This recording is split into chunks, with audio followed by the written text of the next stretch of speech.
Hey guys, this is Eric Tarr for theproaudiofiles.com. I want to put together some ideas for you related to using reverb in creative ways inside of your mix.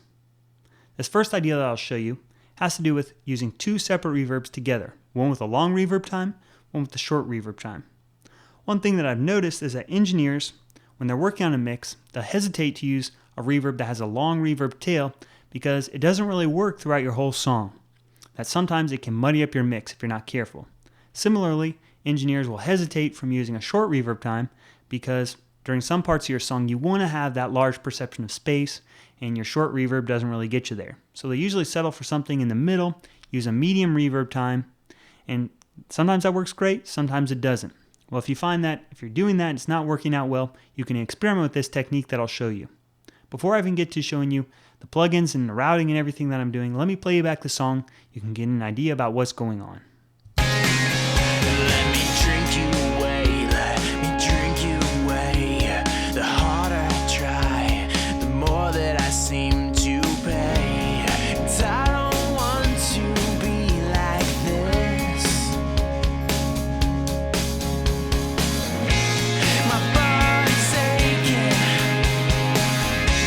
my pulse is racing. Take me down, and my feet will follow. Alright, so here I'm working on a part of the song that's the bridge. It's a little bit more intimate, and the bridge is building until it reaches the last chorus where the song is at its climax, its biggest point, right? So I'm going to be working on putting reverb on my lead vocals. Here I've got two auxiliary synths on my lead vocals. They're going over here to my auxiliary tracks, one for the short reverb and one for the long reverb. I've got these separate using the Native Instruments and Soft Tube emulations RC48 and RC24. This first one I've got set up with a short reverb time, just around 1 second or a little bit less. Then this other reverb I've got it set up with a long reverb time, 3 seconds to 4 seconds, in that range. Right? So what I'm going to be doing is during the intimate parts of the song, using more of the short reverb. Then during the bigger parts of the song and at the end of each of the vocal phrases, I'll be bringing in more of the long reverb, especially as the bridge builds. And I'm still going to be careful during my chorus that I don't have this wash of reverb throughout the whole vocal lines. I'm just bringing it in mostly at the end of each phrase. So let me show you how I can do that. First thing I'll do is dial in the amount of reverb that I think is about appropriate for this song. Let me drink you away, let me drink you away. The harder I try, the more that I seem to pay. 'Cause I don't want to be like this. My body's aching, my pulse is racing. Take me down. Alright, so what I did here, just setting up the initial level, is I brought up the reverb to the level that I could really hear it going on. Then I scaled it back a little bit, more just to give the perception of space, not really the perception of reverb that I'm adding in, right? Sometimes that's appropriate to have an extreme effect. In this case, I'm just trying to add subtle reverb, right? So I can switch over here to my edit window and look at how I want to automate sending the level of my vocals into my reverb, right? So during the first part of the bridge, I want to bring down the level of the long reverb.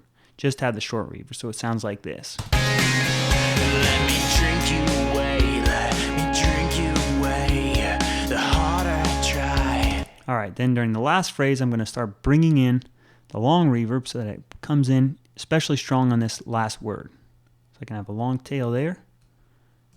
Fade it out again. I'm actually going to bring down the level of the short reverb too, so I don't have too much going on at the same time. Right, and then bring it back in again. Let me drink you away, let me drink you away. The harder I try, the more that I seem to pay. 'Cause I don't want to be like this.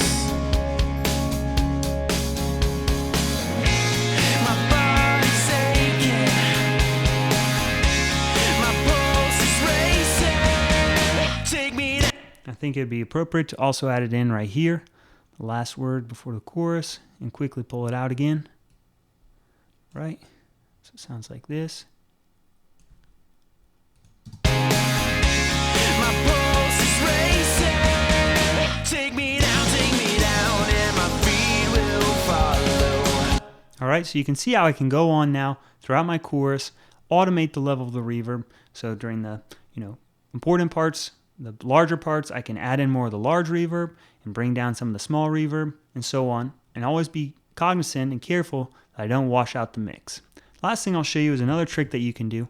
Because you have two separate reverbs going on, one short reverb, one long reverb, what you can actually do is send some of the short reverb into the long reverb. So rather than just sending the dry signal into the long reverb, if I really want to go all out on my reverb, here what I'll do is automate the level on my actual send so that I've got short reverb going into my long reverb.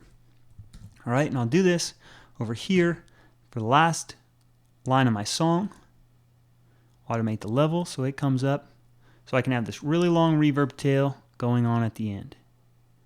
All right, let's listen to this. I'll get my feet on the ground. I'll get my feet on the ground.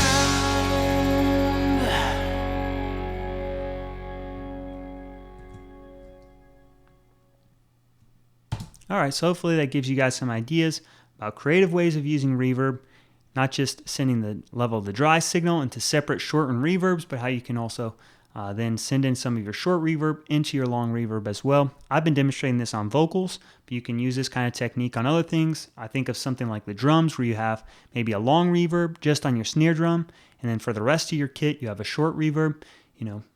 After you think about using multiple reverbs together, then it's just really creative, up to you guys to decide what parts of your mix do you want to add these in. So hopefully that gives you some ideas that you can apply to your own mix as well.